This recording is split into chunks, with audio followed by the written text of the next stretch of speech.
this month's seminar on how to build a network. So as we're going through the pieces of networking in general, I think we started trying to break it up in pieces, right? So the first piece is why. Why are you networking? What is your interest? Like, what's your end goal in either going to events or talking to new people, right? So I think if you establish that why, then you can move forward. Right. And so other than the obvious, I suppose, just to have more connections, when we say why, we want to know something more like, is it for social support? Is it for professional support? Is it for any other area in your career to really specialize in?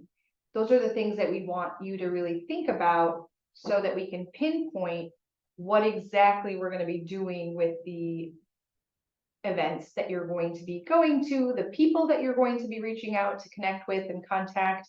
Those are the important things. Or even, one way to network, right? Using LinkedIn. Who are some people that we should be attempting to connect with and contact and reach out to so that we can really expand that specific area that we're looking to expand?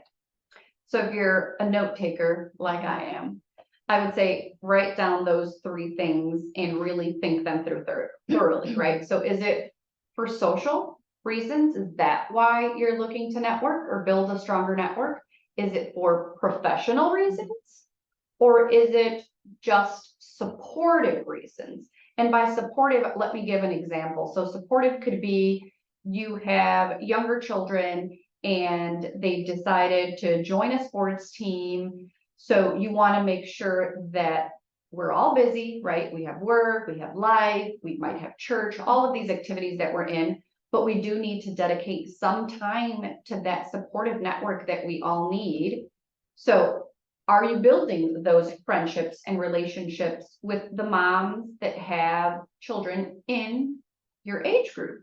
We all need someone that we can do that quick call to and say, hey, can you help pick up my child today? And then I'll run over, right? And I can do it for you, vice versa. So that's kind of that supportive side that I think was a little vague. So I wanted to make sure I identified that third bucket. Yes, like that building community and village to be able to provide the best system for your family or your children and such.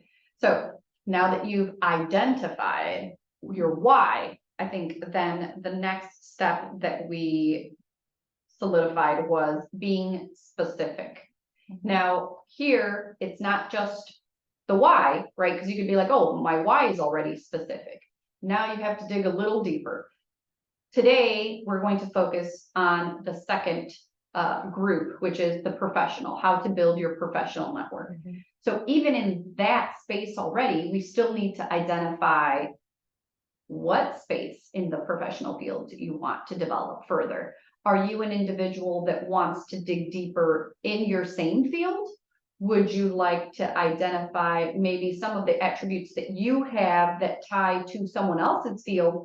So maybe you want to go to a conference that gives you new ideas to make you stronger in your field, but you need to learn those sides as well. Yes. An example of that, for instance, for me, I mean, there's so many realms of psychology, and most recently, my interests have shifted into really understanding how to develop and grow people's performance, specifically in the financial world. And so in part of that effort, I'm opening myself up to networking with more people in the financial field, attending and speaking at a conference, the CITA conference, which we'll talk about a little later. But all of those things are part of this new trajectory for me in exploring the convergence between the financial field, whether that be direct client related or in regards to development of advisors and supportive kind of staff around the financial field. Those are the pieces that is on my docket for this year, and really expanding on that, or has been, I suppose, in the past couple of years, but in particular this year, really launching into that. I think though that's a big piece that every single one needs to look into Mhm. themselves and decide, is that your next step? To look at outside fields, or truly, maybe you're new in your field. Mhm. So you want to learn a little more in that one. One of the things that we talked about as well, with Patty was, be careful that when you're being specific, you're also giving yourself that, the sense of, if she were to go straight into a Mhm. finance conference and it was strictly about investments, which is one piece of wealth management, but if she were to go directly into a conference like that, that might be a total turnoff, and she would say, I'm not going back again. This is definitely not the area I want to go to. So Yeah. make sure that you're not giving up on something if you truly didn't select it and weren't specific enough in where you're trying to go. Mhm. Mhm. So Yeah, that- just giving yourself the opportunity to be successful, and which is the whole reason for all of our webinars, but in particular, as you're specifying maybe the direction that you would like to take your career, or just knowledge base and network building, is, don't jump into the deep end right away. Not only will it potentially be a turnoff in regards to like your interests, but also what you potentially have to offer as well. Understanding that when you're going to network, it's not just what the other person can potentially offer you in knowledge base, but also then what you bring to the table. Right. Hence, even discussing the point of converging interests that might be directly, very clearly in your field versus how it converges with another field like finance, which in my opinion, I mean, I suppose I feel like psychology is kind of all encompassing because it's the human condition, but just seeing how those things can marry in regards to my particular interests and the things that I'd like to do in my career. And so just keeping those things in mind, that we have to, baby steps. And even with the last step, which is setting that goal, before you set that goal, you need to make sure you are self-aware of where you'll succeed. And I know that's a difficult question to ask, because sometimes the answer is, I'm not sure. So what we'll also do is, in the description down below, we will place a link to a previous webinar we had that kind of helps uncover that style. It helps identify, we asked quite a few questions and gave quite a few additional like themes and ideas of where you can find yourself and what you believe you identify with. In regards to like engaging. So our comfort with communicating and our interpersonal style. The webinar that will be linked is about leadership style. However, in part of discovering that, we need to understand how we connect and what environment we connect best with, rather. So in that webinar, you'll see we go into talking about the difference between introvert, extrovert, and obviously there's a lot of space in between those two, but the importance of that is understanding that if I feel most comfortable in a space, I will be more myself, and building authentic connection is the biggest key to networking. We want people to want to continue talking with us, to want to use us as a reference point as much as we might want to use another person's knowledge as a resource. We want that real felt connection where we feel like, okay, we're solid, and I can reference this person without feeling shy about it in the future because I know that we were able to connect. And that could mean you're a one-on-one person, right? And that's perfectly fine to build your network.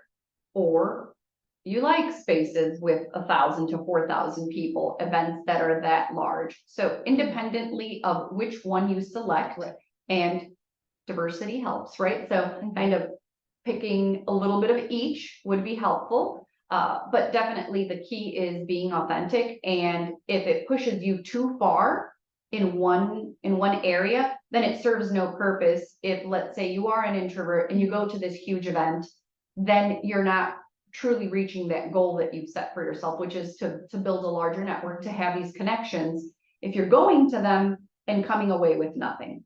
So you have to select and build with what works for you.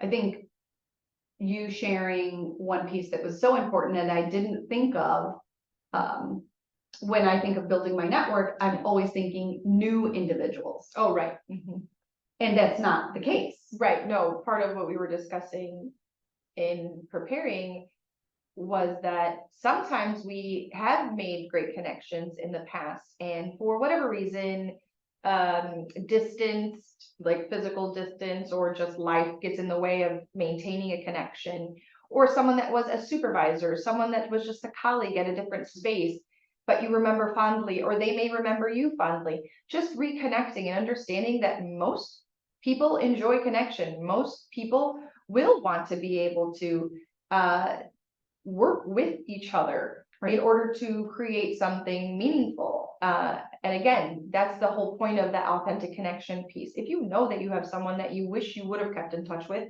well, why not add that as like on your list of like, this is one of my networking goals. How am I going to do that this year? I'm going to put myself out there and reach out. And you know, sometimes I always feel like I'm like, oh my gosh, what if I remember them if they don't remember me? And maybe that's the case, but oftentimes it won't be, or maybe they just get a quick little reminder, and that's okay. Kindness is usually at the forefront of most personal interactions, and so we want to make sure that you're putting yourself out there, even in those ways with previous relationships that we've felt were meaningful for us, but maybe lost touch with. Yes, and obviously we could dig way deeper into those feelings, right? That would Because be a whole that is session. that's the apprehension of if I do it or if I don't.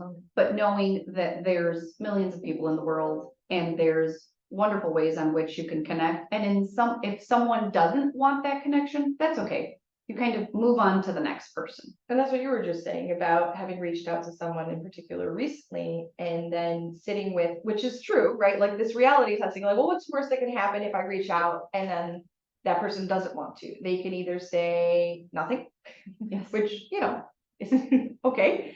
They can say, oh, you know, no, thank you. I'm actually too busy to maybe grow my network, whatever. Again, the worst that can happen is that we experience, I suppose, a minor rejection, which of all the things we can certainly recover from. Right. So think through if your desire is to build that network, just take these 3 steps of just making sure your why, being specific, and setting a goal. Because sometimes we want to do something and then there isn't anything to measure it by. So having that goal really holds you accountable, right? And allows you to move forward. And that's our goal at Empowered Network, is to truly help individuals move forward from those, desires and wishes that they have. And put them into action. Yes. And realistic goals, right? We can say, oh yeah, 20 this year, not realistic, right? So that's our intention, is to start with the basics of understanding how, and then move from there in a direction that feels meaningful. And just knowing that the basics doesn't mean that it's not worthwhile. It absolutely is. That's why we want to highlight those pieces. Well, thank you and see you next month.